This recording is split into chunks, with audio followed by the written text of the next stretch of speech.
I think you did it.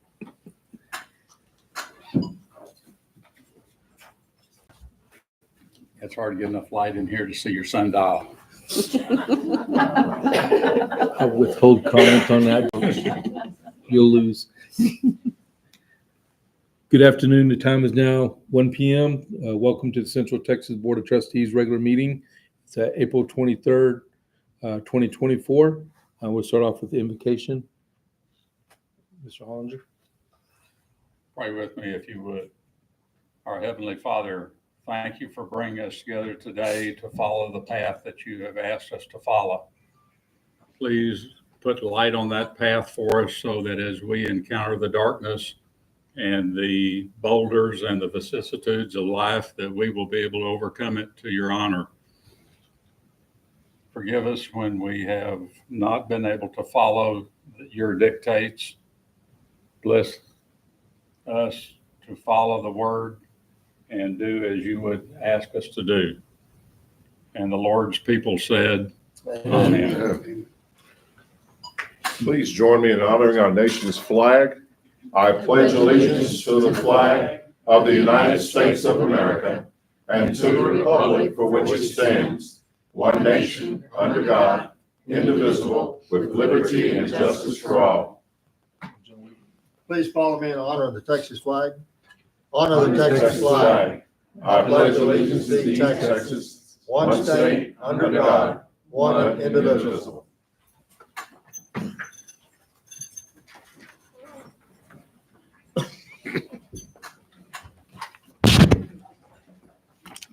Okay. And let our minutes show that Mr. Towers is absent. And we have a quorum. And the meeting is being recorded. And the public can access the meeting at the link that's provided on the agenda. And agenda item number 2, the chair of the Board of Trustees conducts the nomination and election of office of treasurer of the Board of Trustees. Do we have any nominations? Mr. Chairman, Yes. I'd like to nominate, I drew a blank, just a quick, Mr. Hollander. Mr. Hollinger as our treasurer. Do we have a second? I second that. Thank you. Okay. Do we have any other nominations? I nominate Ernest Wilkerson. Is there a second?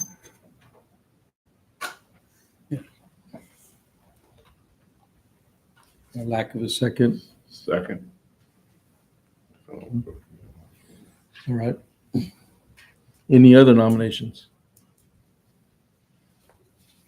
No? Okay. Any discussion on the nominations?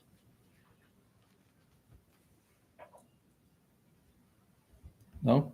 Okay. Just for clarification, point of order. So First nominated. first person nomination is who we vote first, and the second nomination, right? Okay. So all in favor of Mr. Hollinger to be treasurer, raise your right hand. All opposed? Okay. And then all in favor, well, what was that vote? Four. Mrs. Colleen, Mr. Hollinger, Mr. Pierce, and Mr. Armstrong. Okay. And then all in favor of Mr. Wilkerson? Vote. Okay, we got one. Two. All against? Okay. Can you give us the results? In favor, I have Mr. Weaver for Mr. Wilkerson and Mr. Wilkerson voting for himself. So Okay. there's two. So So by Mr. Hollinger was four. 4-2, right? Okay. So congratulations, Mr. Hollinger. Thank you, sir. Okay. Congratulations, sir.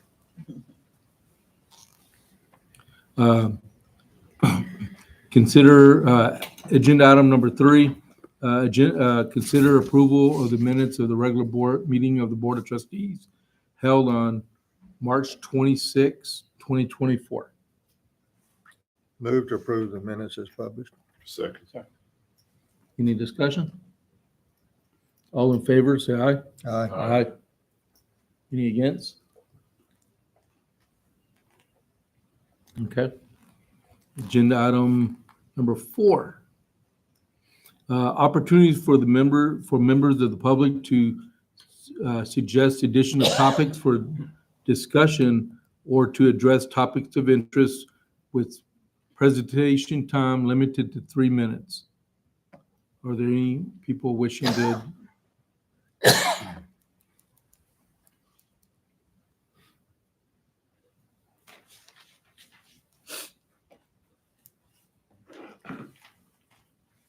Jeff Goris from Copper Stove. Good afternoon, Dr. Carter, honorable trustees. First of all, thank you all you do. You ensure respected and credible collegiate education services are available for all our students in Central Texas and that they are affordable. There's no question of your commitment to the students and the community and its people. All 4 of my kids, 2 of them continue, have enjoyed the benefits of Central Texas College. In reviewing the agenda last week, I found that there was a proposal to increase the tuition from $105 to $125 per credit hour. I'd ask you to reconsider this. At this time. Working families are just now starting to recover from nearly 2 years of inflation pressures, according to Forbes, Statistica, and the Fed. We're just now recovering from it after 18 months, from April 2021 to January 2023. I think the overall tuition increase for a full-time student of $1,280 a year would be harsh on our working families. And trust me, I know there are pressures on the universities. I know there are pressures on organizations. But I am respectively asking you to delay for a year this proposed tuition increase. I appreciate your time. Thank you.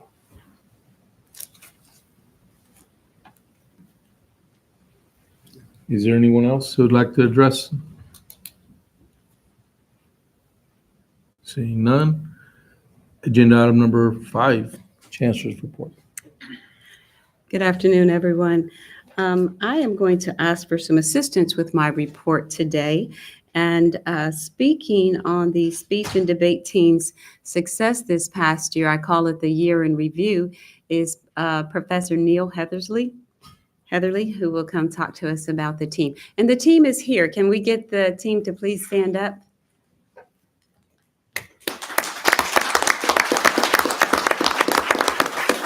Before Professor Heatherly speaks, I had the blessed privilege of breaking bread with these young, beautiful people, very smart people. And in addition to sharing with me what their year has been like and how much they've enjoyed being on the speech and debate team, I asked them what they enjoyed about Central Texas College, and I asked them what we could do better. I have about 2 pages of notes on how great we are. No, just thank you.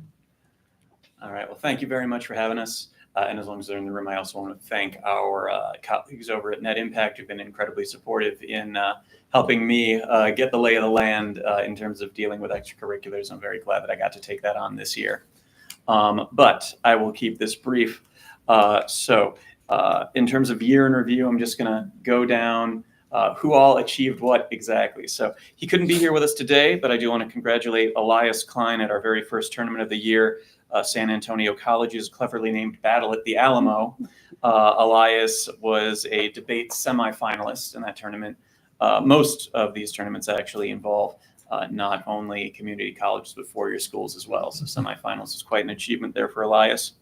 And then if you want to stand up one by one as I call on your names, I want to congratulate Fabiola Joannis, who at the Texas Community College Forensics Association state tournament came in 4th in debate. I want to congratulate Nadine Niamari, who at that same tournament, the Texas Texas Community College Forensics Association state tournament, placed third in informative speaking and also third in poetry. She then proceeded at the next tournament, the regional tournament, which included colleges from other states aside from just Texas, to place fourth again in poetry. So I also want to congratulate Eliza Casper, who at the Texas Community College Forensics Association state tournament tied for second place in informative speaking. Then I want to congratulate the entire team, including Frankie Torres, who has been absolutely indispensable. He's actually been here longer than any of us, and he'll be very happy to explain the details of how that worked to you. But he has definitely helped me a lot to get my feet on the ground, and has definitely been a key factor in motivating a lot of us here. And he, along with the rest of his teammates, collectively as a team, at the Texas Community College Forensics Association tournament, we overall placed second in the debate sweepstakes. So when you add up all of our scores as a debate team, we came in second. And then overall, including both debate and those individual events such as poetry and informative, you heard me mention, and several others, we placed second at that level as well at the Texas Community College Forensics Association tournament. And then at regionals, we also placed third as a team in the debate sweepstakes. So that was a collective effort that included everyone, whether I had a reason to say their specific name or not, and I cannot thank them all enough for it. I cannot thank you all enough for having me. And as much as I hate to eat and run, I have a class starting in about 15 minutes, so I'm afraid I'm going to have to. But thank you so much for your time. Okay. Thank you.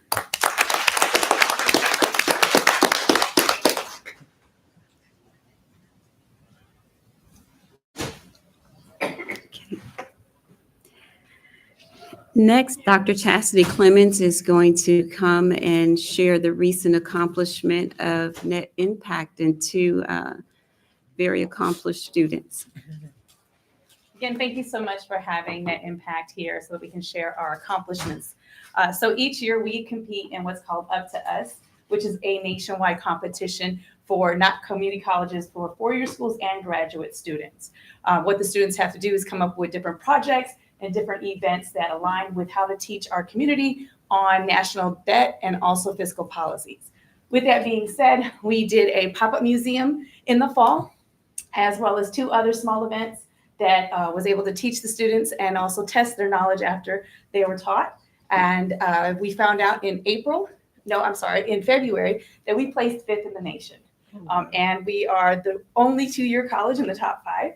And so with that being said, our students won $1,000 for their chapter, and they were able to get 2 all-expense paid trips, one to DC, and then the second one to New York City, and got the opportunity to sit with Dr. Chelsea Clinton at a round table. And I just want to let our president share with you her experience of being able to meet Dr. Chelsea Clinton.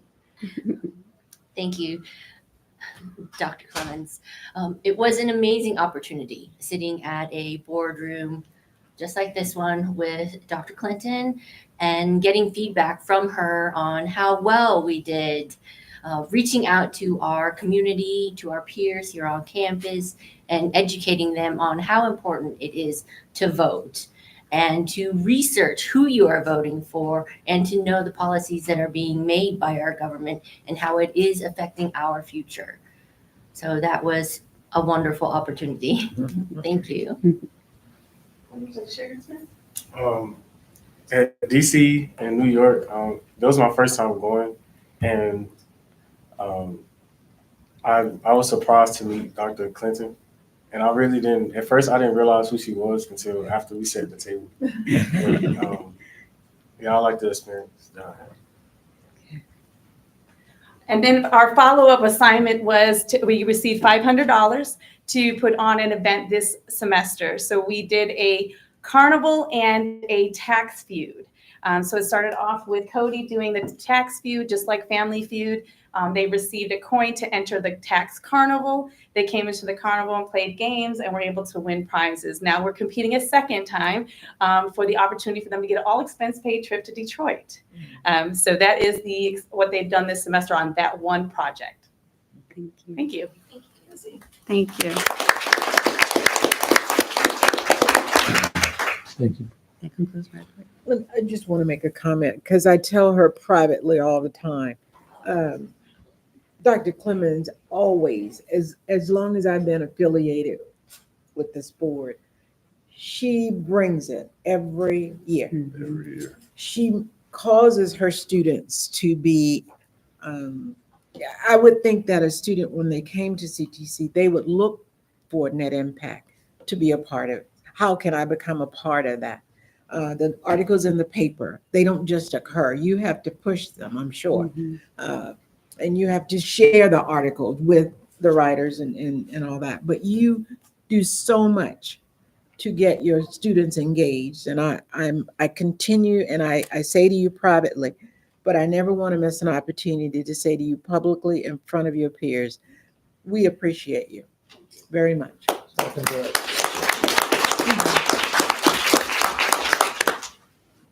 Any other comments? Okay. Dr. Cook. No, he already spoke. You're done, right? Okay. That was it. Agenda item number 6, discuss and consider approval of the March 2024 interim financial statements and investment reports. Mr. Barton. Okay, first page, your statement in that position. I'll go over the changes between now and this time last year. You got a change in cash, but it's offset by change in corresponding offset by change in investments. In your unearned revenues, that's all state appropriations now. The Jones donation has been moved out to pay for the last 2 planes, 2 of the 3 planes. We've already paid for 1. On your second page, you'll see a change in your federal grants. That's related to True Grant that we received last year, not yet this year. Your non-governmental grants, that's the Aviation Jones Fund. In your general operating revenues, that's a insurance check for KNCT tire damage. In your operation maintenance of plant, you'll see an increase related to ADA. That's still ongoing. And then in your scholarships and fellowships, you'll see $1.5 million increase there, but that's offset by the same amount down in your non-operating revenues. Investments continue to do well. The only change on those is with interest and their change in market value. Do you have a motion? Motion to approve the interim financial statement. Second. Any discussion? All in favor? Aye. All opposed? Any opposed? None? Carried forward. Okay. Agenda item number 7, discuss and consider approval to purchase equipment in support of the Health Sciences Department program from Kumar and Pocket Nurse in the amount of $173,639.97. Dr. Fritz. Yes, so we are here requesting board approval for that request to purchase from Gamard and Pocket Nurse equipment from grant monies. Just to remind everybody, this is a grant. Okay. Move to approve. Okay. Any discussion? Okay. All in favor, say aye. Aye. Any opposed? Carried forward. Thank you. Thank you. Agenda item number 8, discuss and consider approval of board document number 443, Central Texas College District Policy Statement and Position Paper Regulatory Requirements for Diversity, Equity, and Inclusion Initiatives. Dr. Carter. This document codifies the requirements of Senate Bill 17, titled Responsibility of Governing Boards Regarding Diversity, Equity, and Inclusion Initiatives. Board Document 443, while the document is not required, as I shared with you in a communication, it is prudent that we do this. And so it's simply a restatement of the statute and an assurance of our compliance with the requirements of the statute. We have a motion? Motion to approve. Any second? Second. Any discussion? No discussion? All in favor, say aye. Aye. Any opposed? Motion carried. Agenda item number 9. Discuss and consider an in-district tuition rate of $125 per semester credit hour, out-of-district tuition rate of $163 per semester credit hour, effective fiscal year 2024-2025. Mr. Harmson. Thank you. Ms. Havens is passing out a quick little packet that we'll quickly go through.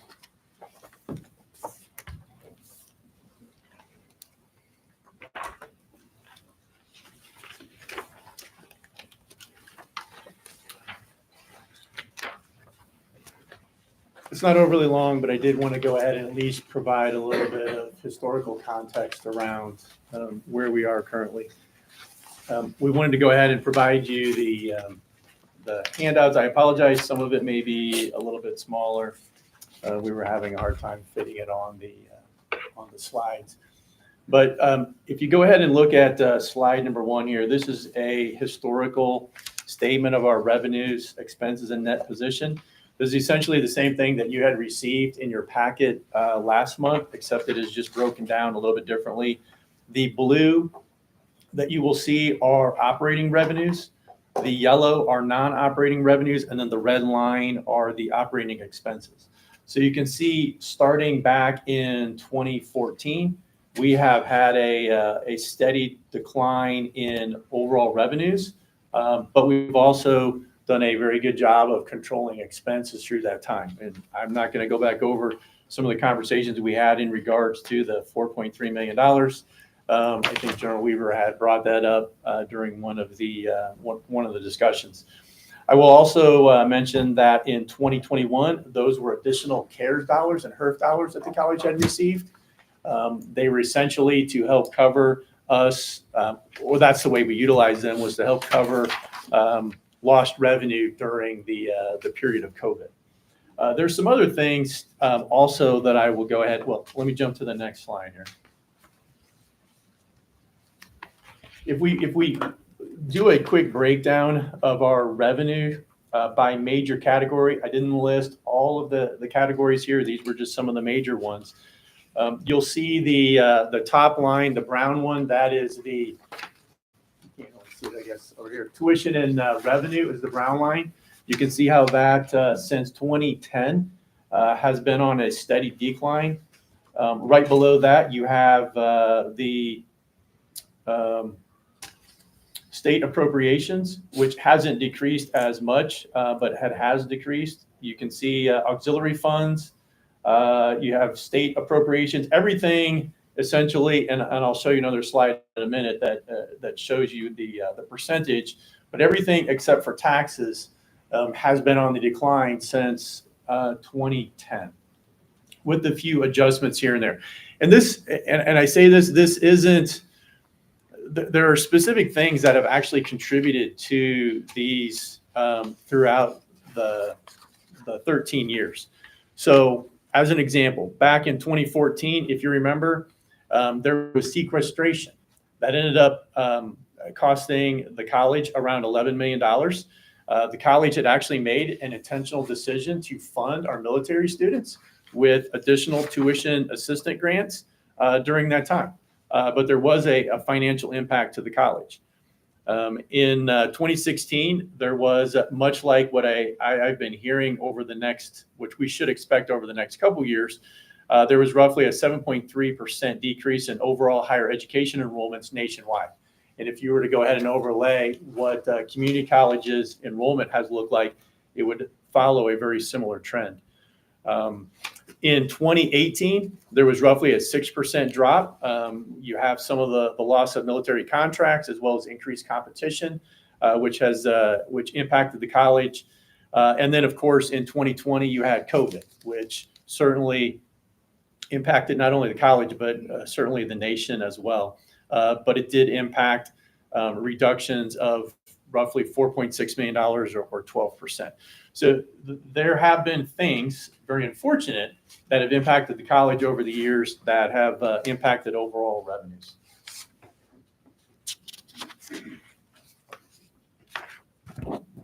Trying to move to the next slide here.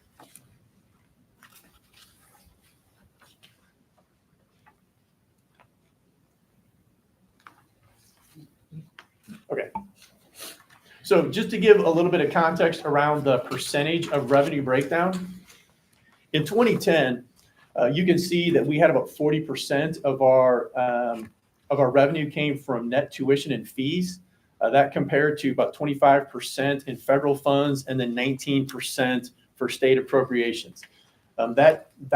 Those percentages have very much changed. If you looked at it in 2023, you can see net tuition and fees has stayed about the same. It has dropped. The biggest change that you'll see are federal funds. Certainly federal funds are what helps support the college through a number of years. The college had benefited, and because of that, we were able to go ahead and keep tuition and taxes at a lower rate. I would probably go ahead and say, should we have made decisions earlier to make some adjustments at that point? Maybe, but I think, certainly when you're receiving additional revenues from other contracts, I think, you can utilize those resources, which I think we chose to do, to benefit our local community. And I certainly think that was the right thing to do. But as you look down the road, there is an impact, especially one that requires some general catch-up. The other thing that you'll notice is state appropriations has increased from 19% to 31% as a percentage of overall revenue for the college. I think as Dr. Carter had mentioned in some other communications regarding House Bill 8, that is going to be a major impact to the college as we look at moving forward. And one of the things that I think we tried to go ahead and highlight is whether it is FAST or House Bill 8, those become deferred revenues. We no longer are receiving dollars based on contact hours, which we would have benefited from the past. Now it's all outcomes driven. It's around performance. If a student doesn't, for instance, within FAST, achieve 15 semester credit hours, the college receives $0 for those students, except for the tuition, which would be $55 for a non-eligible FAST student and $0. Well, we get $55 from the coordinating board, but the ISD would essentially pay $0. So there is going to be a direct impact if and I'll get into a little bit more on some of the changes to House Bill 8, but we're experiencing a number of changes, moving goalposts, and it is going to have some consequences, especially around deferred revenues. So just breaking out the net tuition and fees, don't really have fees. The aviation one, we do have some differential tuition. But you can see from 2014 down to 23, where we've dropped from 45 million down to 19 million. The other thing that I failed to mention in some of our earlier conversations is that a number of the departments had brought to me the recommendation for differential tuition increases. So the cost of supplies for chemistry, the cost of supplies for welding, the cost of supplies for biology. And I told them, at this point, we are not going to bring forth those differential tuition increases because we are going to try to bring forth an overall tuition increase, which would help compensate for some of those potential costs. I didn't think it was fair to go ahead and say, well, okay, how, do we want to consider doing both? I think it was one or the other.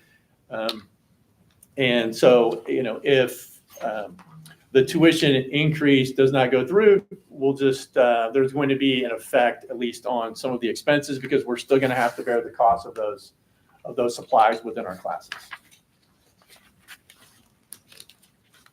So the historical change in revenues and taxes, as I had mentioned before, you can clearly see that everything has been on the decline. The only thing that's gone up is taxes, around $2.7 million, and over roughly a 10-year 10-year period, $200 and some $1,000 a year, does not do a substantial amount when we're talking about being able to reinvest back into resources for the college. The other thing that I think when you look at some of the other colleges within the area, Austin Community College, Temple Community College, MCC Community College, the locations where they're at, they're actually seeing a faster growth in population in those areas, which is actually benefiting them more through the collection of taxes. Unfortunately, this area has not grown at that same rate. And it's something I think we're going to need to talk about it at least next month when we have the budget conversation around what do we do? And I think General Weaver brought this up. What do we do in regards to taxes? But I know other community colleges have been able to go ahead and take advantage of the increases. Unfortunately, we're not in the exact same situation. And so we're looking at other ways of trying to generate additional revenues. Tuition. If you were to go ahead and look at the tuition rates from 2010 to 2023, I'm not going to go over this, but I wanted to at least show what that potentially looked like. And as I mentioned, I think the biggest impact, if you looked across here, was really the supplemental dollars we were receiving from military contracts, which allowed us to go ahead and try to maintain our tuition. So if you look up at a couple of the years, starting in 2017, we kept our tuition rate flat for 3 years. There was a slight increase, and then we kept it flat again. It has been more recently that we've gone through and said, okay, we need to look at doing something. But if you were to look at where we're at regarding taxes as well as tuition, arguably, we're not in the same situation that we were back in 2017, 2018, and then 2019. So the information that I had presented in one of the prior handouts was where the competitors were. You can see I put down the schools that are in proximity to our service area. So you see Ranger College, Temple College, you see where Central Texas College would be, McLennan. We put the statewide average, and then I showed you where we currently are for both in district as well as out of district. The one thing that we, students who, for whatever reason, if students were to say, I do not want to attend Central Texas College, and for whatever reason wanted to go to Austin Community College, wanted to go to Temple College, wanted to go to MCC, honestly, it doesn't really matter where, they are all going to be charged out of district tuition and fees. There's certainly an advantage to taking them within the area. And I think from what you can see, even making the adjustment, we are still very competitive when you look at both tuition as well as fees. So a couple of the things, and I know, and I apologize if some of this is going to end up being a repeat. The cost of goods and services. It not only impacts us individually, but it is impact and continues to impact the organization as a whole. Everything from postage to natural gas. Our natural gas contract is due to expire within another year, and it's going to basically double. To just maintenance on our vehicles. I think you would remember when we went ahead and around September 1st, when we were looking at the budget, our insurance rates unexpectedly jumped up almost $1 million that we had to go ahead and we actually pulled the money from our capital projects. But if you remember, all capital projects are actually funded through our cash reserves. We have been talking, there was a question regarding, how else would you end up utilizing some of the dollars? We have computer equipment in our IT department that we're looking to try to reinvest in. It's going to cost $150,000. Students are working off of, and I could be wrong, I think the computer's there from 2007. 2013, sorry, thank you. It's still 10 years old. That's not necessarily when you're trying to be innovative and when you're trying to have, newer technology, software, having 10-year-old PCs, I don't think it is necessarily going to support the program like we want. If you also remember, about a year or so ago, there were some concerns with cybersecurity. Related to that, we are having to pay about $250,000 to a vendor that can help us guard against a future cyber attack. They, are certainly providing, 24/7 monitoring of our systems and stuff, but there's a cost associated with that, which we hadn't experienced in the past. We have other various contracts. We can talk about facilities. We can talk about maintenance. We can talk about software. There's typically in all contracts some level of escalation from year after year. There's also new software programs that we're looking with House Bill 8, certainly because it's back funded. One of them that we're having conversations around is a company called Zogotech. Would help us to identify, how many students are getting close to graduation but haven't yet reached that point, so we can provide an incentive or conversation to encourage them to reach the graduation. Because if they don't get the degree, we are not going to receive the funding from the state. But all of that does cost dollars. We've got some new programs. We've got the high demand in emerging fields, semiconductor, aerospace, that we're having conversations with. I certainly think that, in order for us to go ahead and continue those conversations, they want to know, what is CTC willing to do to reinvest in programs within those fields? And unfortunately, that takes some additional dollars to be able to reinvest.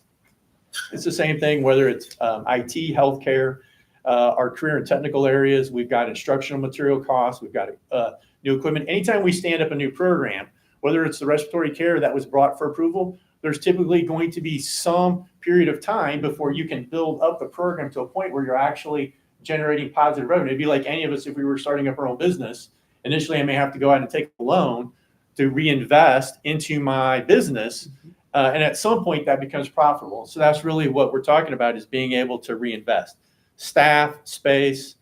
I think we all, and certainly applaud the team for the eclipse.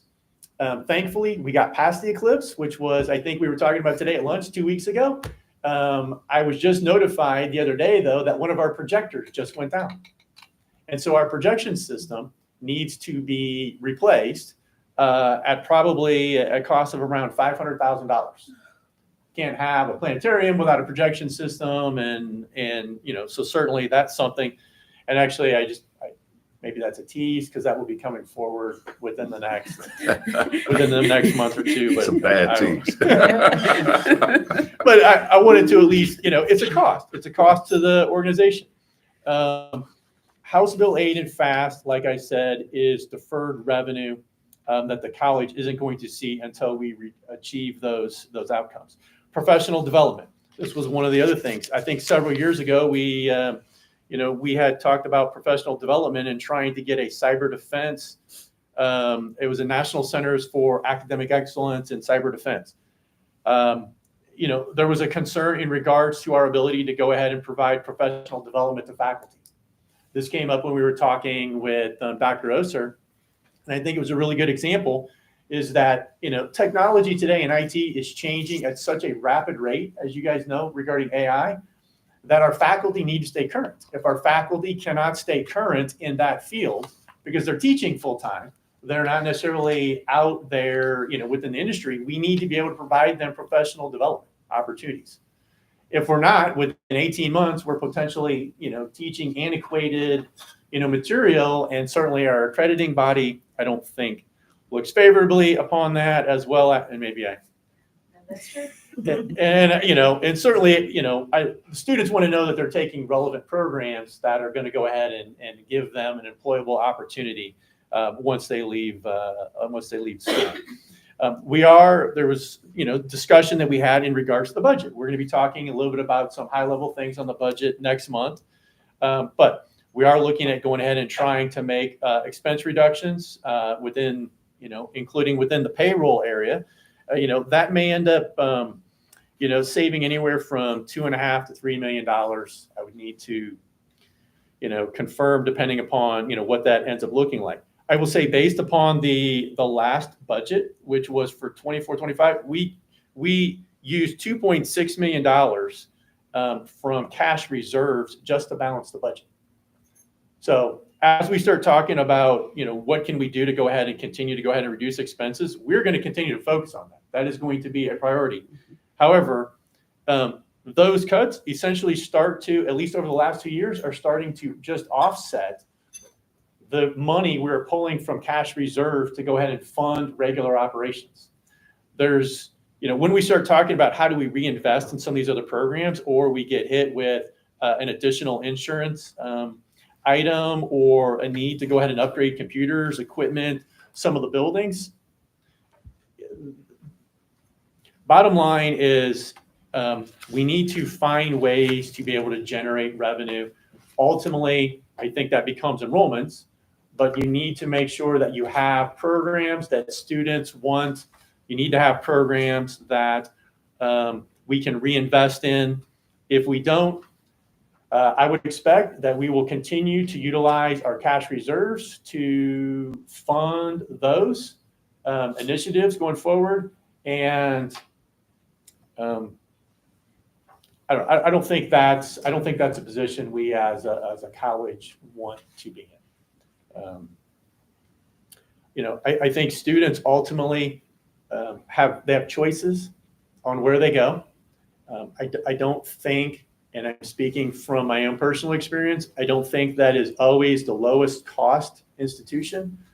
I don't purchase a car because it's the lowest cost car I can purchase. I purchase something that to me is going to bring value. And for a student, we have the challenge, and I think this isn't just us, it's nationally. Students are trying to identify, is a value of an education worth it? And I think it becomes, do we have programs that students want? Do we have programs that will give students the opportunity to be successful, to earn a living wage, and to get a good paying job within the community or wherever they choose to go? So anyway, I'm open to any questions that you have at this time. It was a lot of information, and so I felt like I needed to share. Thank you, Mr. Harmson. Do we have a motion on the floor? You have some questions first. Want to ask a question? Yes. Is it not true that we've already passed our incremental tuition increase this year? We several years ago, yes, sir. So Several years ago, we've got permission to raise tuition this next semester. to 110, yes. Just want to clarify that. We've already passed that, so. This would be an additional $15 I understand. a semester. Yes. Okay. Any other questions at this time?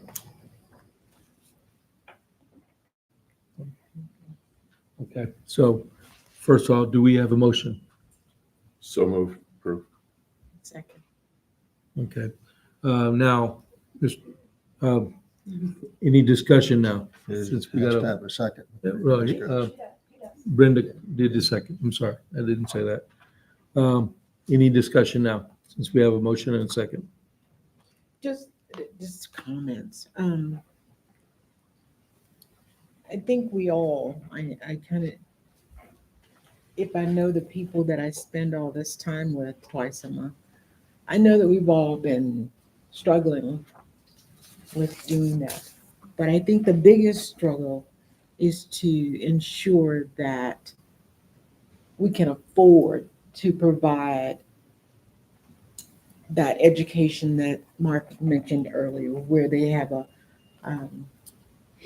we have something to offer the student, that they will make a living wage, they will take care of their families, so on and so forth in their community. So I know that we've all given a lot of thought and prayer to this process. We didn't arrive here. We didn't just show up today or yesterday and say, need to do this. Well, it's something we've been looking at for a long time. And so we just need to ensure that we are sustaining our existence and available to our community. We owe it to our community to remain active, involved. We've been of value to them for many years, and I don't want to be the group that closes the doors. I want to be on that group that says, may not agree with you, but I understand.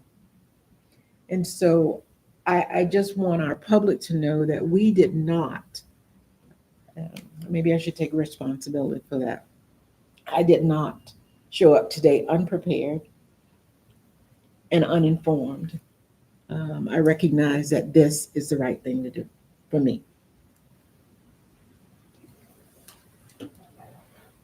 I've studied this ad nausea, and I didn't have any problem with raising the tuition for next term based on the graduation rates that we've had. Incremental increases for the next 5 years, we approve that. At the same time, we've got a budget coming up we're discussing, and I would like to see specifically what the college is going to do to decrease expenses overall in their upcoming budget before I would agree to raise tuition again. We've already raised it once this year. So you've got permission to raise the tuition to $110 per hour. I would hold fast that we keep the tuition as it is, and we work very hard to get together a budget that creates an atmosphere for learning, for professional development, for taking care of students and taking care of staff and faculty. And we look very hard at cutting out the waste, cutting out the duplication of effort. And if we need differentials, like we did for the aviation department, if we need that for welding, if we need that for nursing, if we need that for whatever, I don't have any problem, because that specific student is there for a specific reason, and they got to expect it costs money to teach them. Welding rods are not inexpensive. So I think we can work through the problem without creating, as the gentleman addresses from Copperas Cove, a burden on families.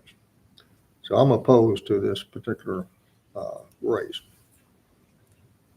Mr. Wilkerson. Yes, I just want to say that looking at this, I would like to commend the staff and also the previous boards for holding the line and keeping everything as affordable as they could. But our environment has changed, and we all know that.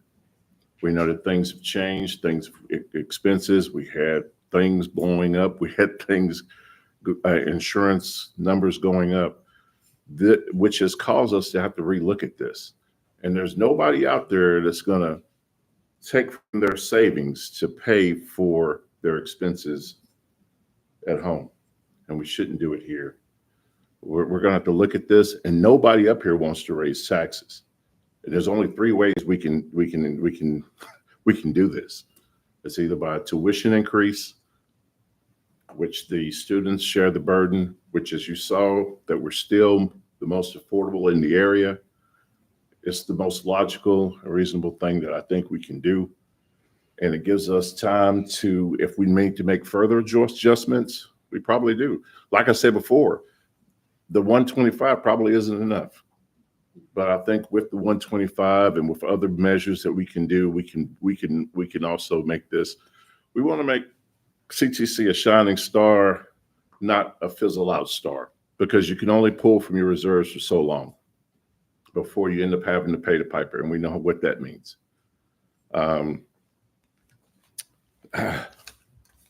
I could be up here all day, but that's why I have, and that's why I support this measure, and that for there, so we can move forward, and we can, because we don't realize it, but the books, we still got books we got to publish to send out with the rate increase on it.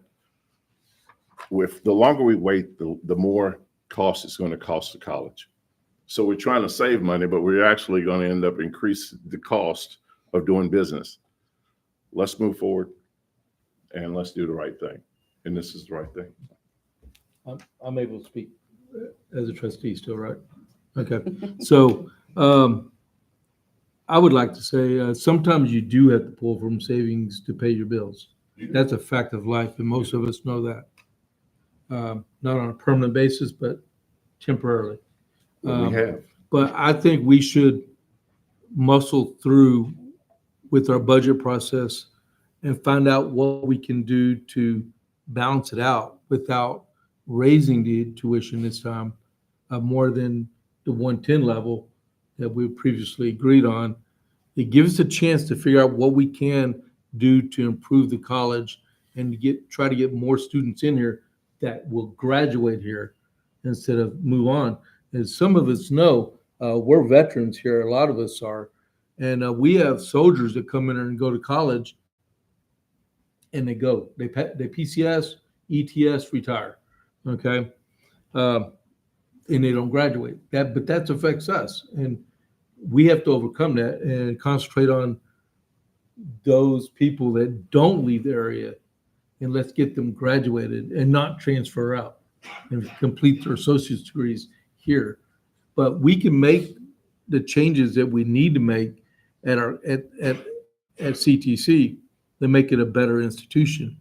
But I do believe that this much of a tuition increase at this time is too much, and too much of a surprise for the students that do go to school here. Let's give them a break and then work out through a solution that we could all live with. May I speak? Yes, ma'am. Let me go, Dr. Carter, before you speak. Yes, ma'am. We delay it until they rush through the budget and give us something to look at. What is going to make, and we still arrive at the same point of a tuition increase. What would make you the most dissatisfied customer?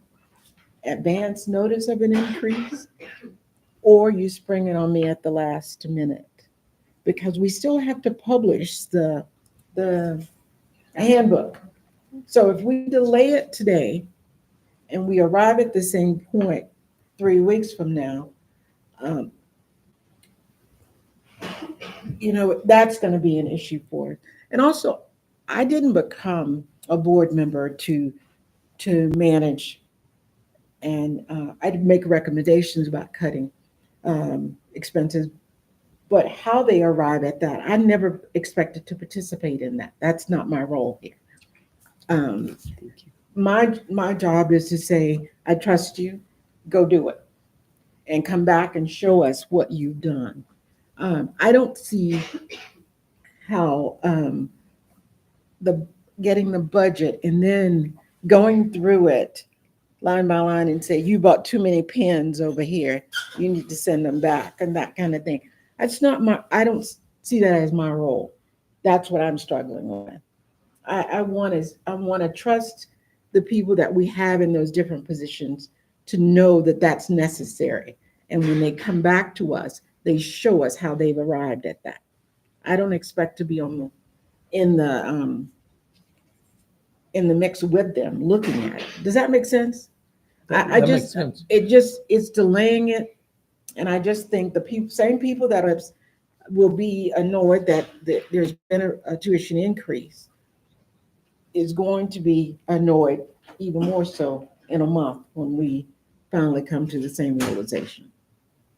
Well, I wasn't saying that we, as 7 members of this Board of Trustees, get into the mix, because that would be out of our realm that we have to be able to operate. That's Dr. Carter and Mr. Hampson and everybody else out here that works in the budget area.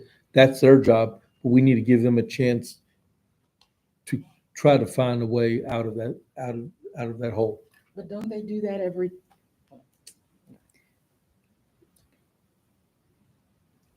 Any more discussion? May I speak? It's unfortunate that we have the cart before the horse, because until we have that budget and have a good feel for what we're set about to do to be able to properly set tuition rates, we need to get everything published and off and running. But basically, we have the cart before the horse because we don't know how much horsepower we need to be able to pull that cart, because we don't know what's going to get loaded into the cart.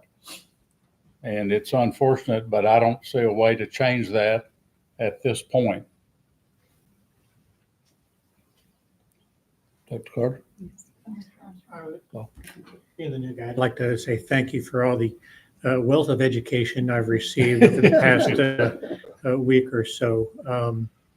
As a business owner, as a former military guy, it was my job to have a budget. I had to purchase new equipment on an ongoing basis, some very expensive, some not so expensive, but it had to be bought. I had to find a way to cut costs. With you having to reduce manpower, even just the empty slot because you didn't have a person sitting there, you had to reduce it and get it off the books. Knowing that, I'm sure that the subject matter experts in the college are doing that on an ongoing basis. That's part of doing business. And I'm the first one who's going to complain about a rate increase on anything. But I'm also going to stomach it. If it has to be the right thing, then it has to be the right thing. Is the cart before the horse? I think this time it probably is. There's some mandates coming down that require funding or delayed revenues that there's going to be a gap. So that we're going to have to find a way to manage that gap. Rate increase helps with that some, but we're also looking at other ideas on how to reduce costs. And sometimes you just can't. A rate reduction in payroll is going to affect real people. And in addition, this rate increase affects students. Position reduction, somebody may lose a job, and that may not be the greatest thing for that person. So we want to make sure that the university stays a place of good employment and a place of good education. Thank you. Well, thank you everyone for the comments. And I feel at this point, there really isn't anything for me to add because the last two trustees basically said what I was thinking. But what I would like to do is publicly acknowledge the work of my administration. I have the blessed privilege of working with some very high-performing professionals. We did not arrive at this recommendation overnight. We have looked at this for months.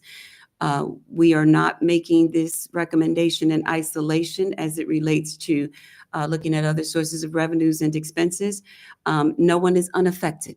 And so I want to publicly thank you, each one of you, for your support, your hard work, and showing up every day. It's not easy. And so I just want to say thank you. You have a motion in a second, sir. All right. So the motion on the floor is to raise the in-district rate of $125 per semester credit hour. Okay, and out of district to $163 per credit hour. And I missed one. No, I'm Effective. okay. And that's the effective one for fiscal year 2024, 2025. Did I say it correctly? Okay. And we have a motion and we have a second. And then by show of hands, if you are in favor of the tuition increase, raise your hand. And that's the increase. So we got 4. And against the tuition increase. And so motion carries 4-2.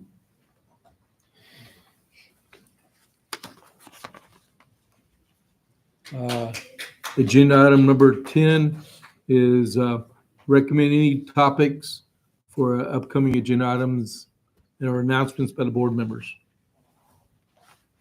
Nothing? Nothing. When it comes to the agenda items, I want to make sure that we have a workshop on the budget as soon as possible, hopefully next month. I do want to just get a briefing about how much has been pulled from the reserves for this from January to now, or so far this quarter.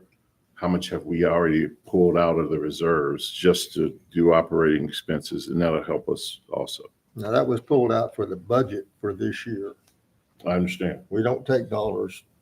No, I understand. Incidentally, we take it one time a year and it goes into the budget. So that was what, 2.6 million last year? Yes. but there should have been more. I think there is. I just want to update, if we can get an update for that. Yes, sir. Yes, sir. We'll get that for you. Anything from? No? Okay, so item number 11, agenda item number 11 is announcement of time and location for the board workshop scheduled for Tuesday, May 21st at 1 PM, and the board meetings scheduled for Tuesday, May 28th, the day after Memorial Day, at 1 PM. Motion to adjourn. So moved. Second. We are adjourned. Thank you, sir. Yes, ma'am.